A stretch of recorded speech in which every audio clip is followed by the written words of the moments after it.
Magandang gabi sa inyo lahat mga kaibigan. Hayaan nyo kayo aking batiin ng magandang gabi at kumustahin kung ano na ang inyong kinalalagyan. Nandito na naman ako sa nangungulit sa lahing makulit. Pa-subscribe naman po sa aking channel, J. D. Torres Vlog, ang lahing makulit. So, moving po ako ng JP Rizal papunta ng Manila. Inabaybay ko po ngayon ang kahabaan nito. At malalaman natin kung may mga traffic dito ngayon. At kung kayo ay dadaan dito mamaya ay malalaman nyo kung ano ang kalagayan nitong kalsadang ito. Kung may mga construction bang ginagawa o mga sinarang daan. Maraming salamat po sa panonood ng aking video. Pa-like naman po at kung pwede ay may share naman. Salamat po.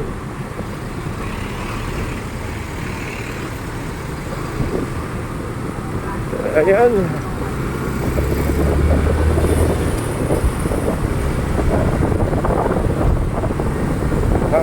Maaga naman tayo makakarating dahil moving ng mabilis. So, salanganin ang tawid mo, Totoy. Huwag kang basta tatawid sa kalsada. Baka ikaw ay madisgrasya. Ay, naku. Mahirap na. Mabuti kung basta-basta injury lang ang aabutin mo ay kung ma-hospital ka pa. Kaya sa mga tumatawid, ingat-ingat po tayo. Wag basta-basta, diretso lang ng diretso. Dahil ang nakatiya sa kalsada ay kaligtasan ninyo, kaya lagi kayong alerto.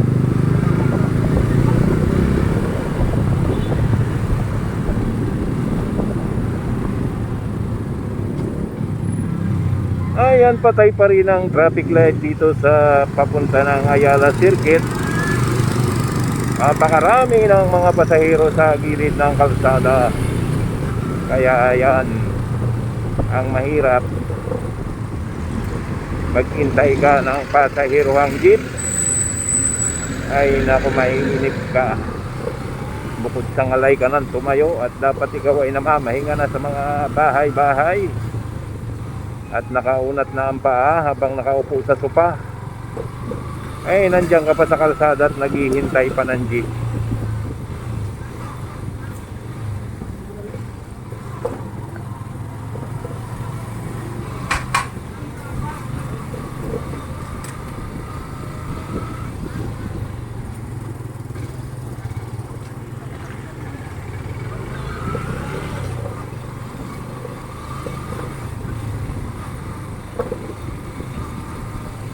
Kaya kayong mga naghihintay dyan ng jeep, tsaga-tsaga lang.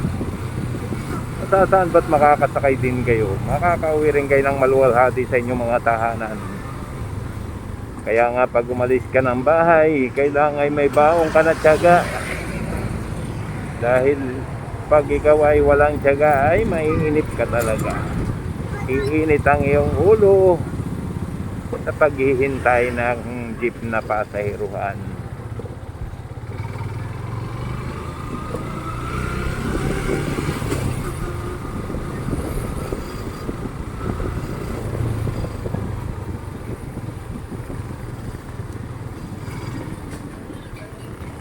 Ako na may mabilis nakakauwi dahil ako may service kahit papano. Ang problema lang, hindi maka-out ng eksakto.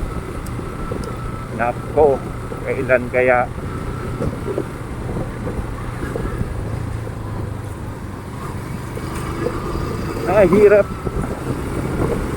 Mahirap ang nagtrabaho ng may amo.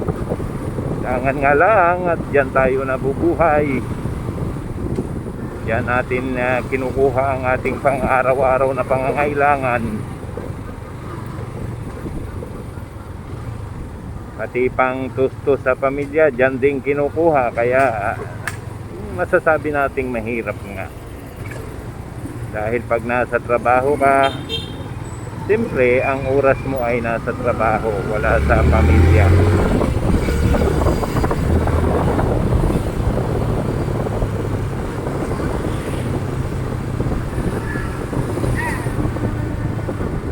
Aba, ay baba mo ang ilaw mo kuya at napakasulo naman yan. Tunay na.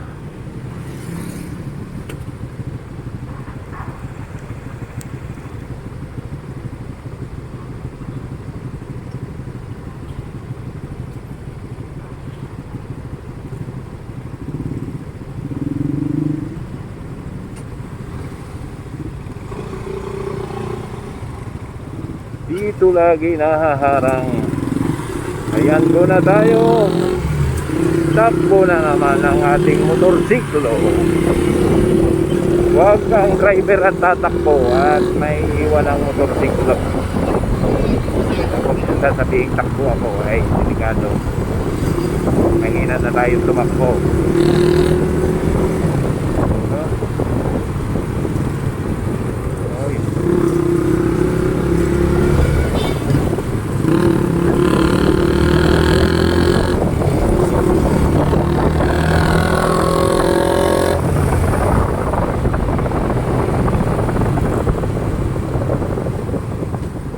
Naiingayan ako sa kanyang tambutso, parang tumisiksik sa loob ng tainga ko.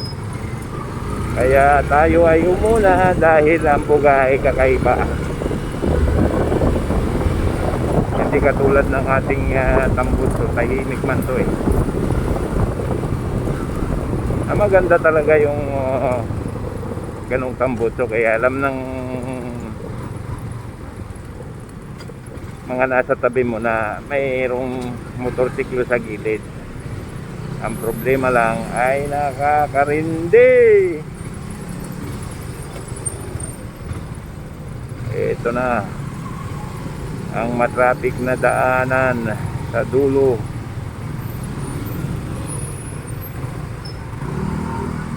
Singit na naman tayo mga kaibigan, mga master. Aba, ay pag hindi tayo sumingit hindi tayo makakarating. Hihintayin natin na mag-go. Nako,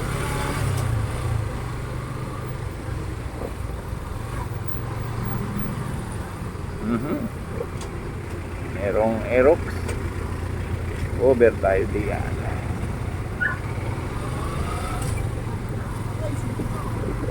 Ito lang ang area na matraffic na aking dinadaanan. Pag nagbara dito sa Tubel Rojas, ito na yung mabigat. Pero pag lampas mo dito, nakalampas ka ng Osmeña, maluwag na. Yahay na ulit ang takbo. So makakatikim ulit tayo ng traffic dun sa Top Avenue. Pero dito, pansamantala, wala pang yahay na takbo dito.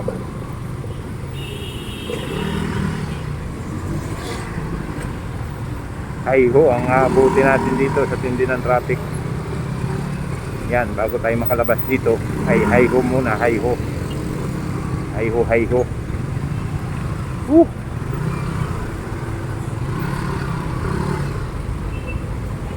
Ito, may konting takbuhan pa. At pagdating dito, inaharang na.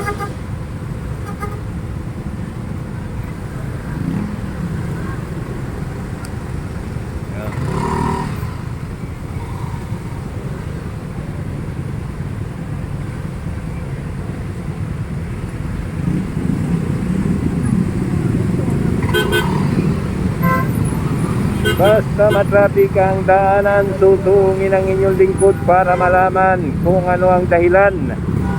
Para naman kung kayo ang dumaan, ay kayo makaiwas kung anong meron. Para kung sakaling maligaw kayo sa aking dinaanan at matraffic, ay malaman ninyong ano ang dahilan, ay di kayo makakaiwas.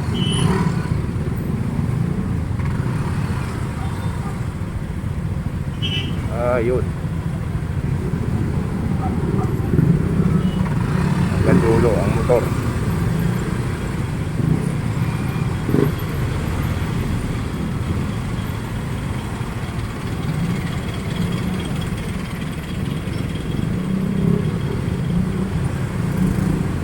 Oscar Oida.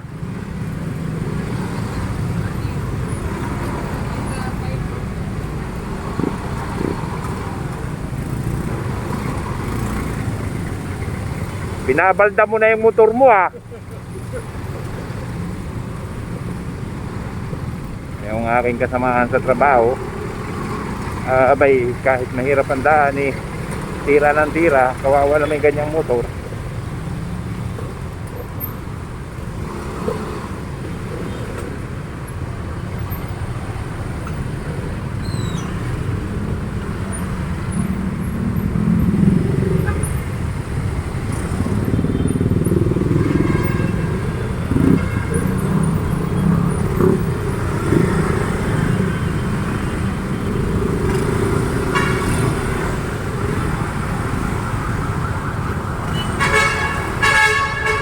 Ayun, masikipan daloy ng trapiko dito sa Osmeña Highway. Talagang halos hindi umaabante yung galing dito, kaya pala nag-traffic. Ayun, mabigat nga.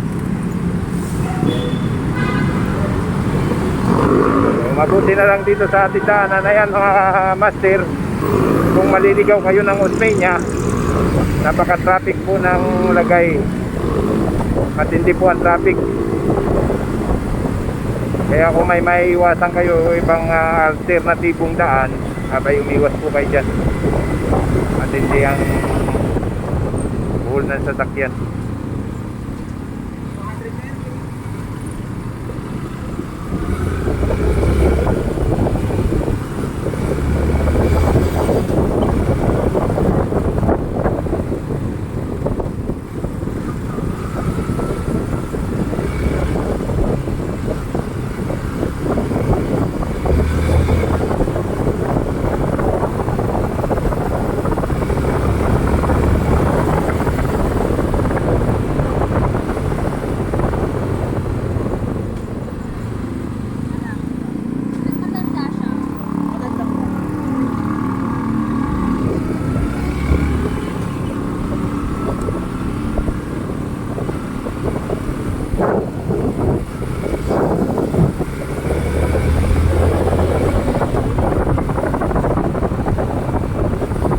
Sa aking shortcutan, abay maluwag dito. Hindi masyadong nagtra-traffic dito. Nag-traffic to pag yung oras ng labasan ng mga estudyante doon sa school ng Lasal. Yan, nag-traffic yan. Pero pag ganitong gabi na, ay hindi masyadong nagbubuhol-buhol to.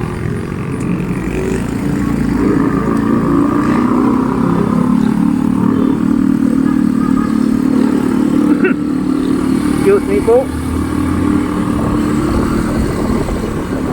So, patuloy lang ang ating takbo dahil maluwag ang ating dinadaanan.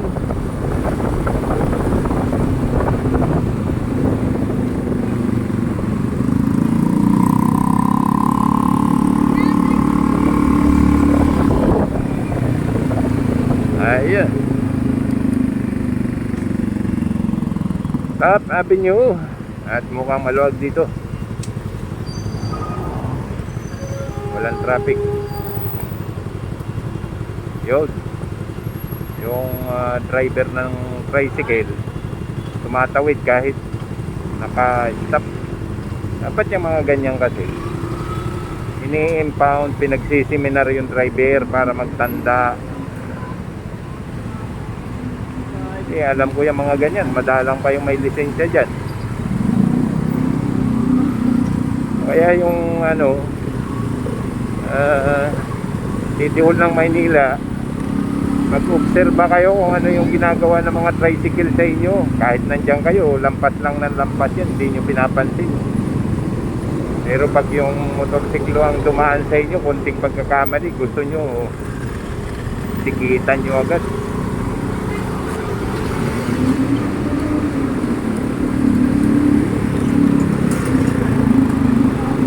Yan, oh. Tama, wala pang plaka. Klase yan. Yung mga ganyan, ini-impound na. Luma na, wala pang plaka. Beating the red light pa.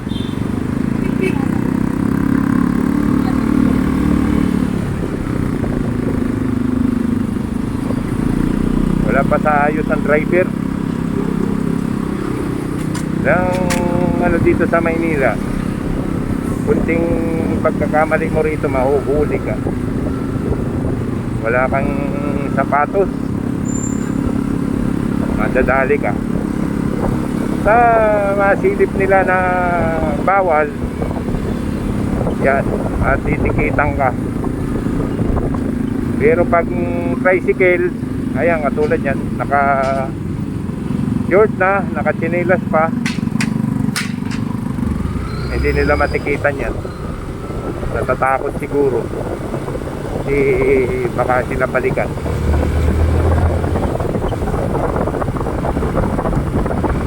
Pero pag alam nilang hindi sila papalagan ng ano, wala, ticket ka.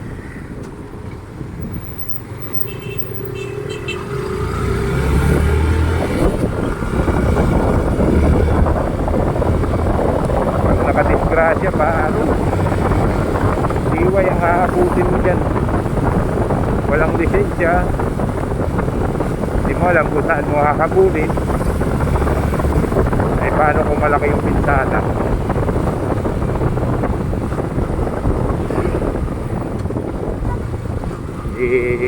Naloko na. Kaya MPTV, unahin nyo munang linisin yung mga taga-rilyan sa inyo, mga nag-tricycle na walang lisensya, mga nagbibiting the red light.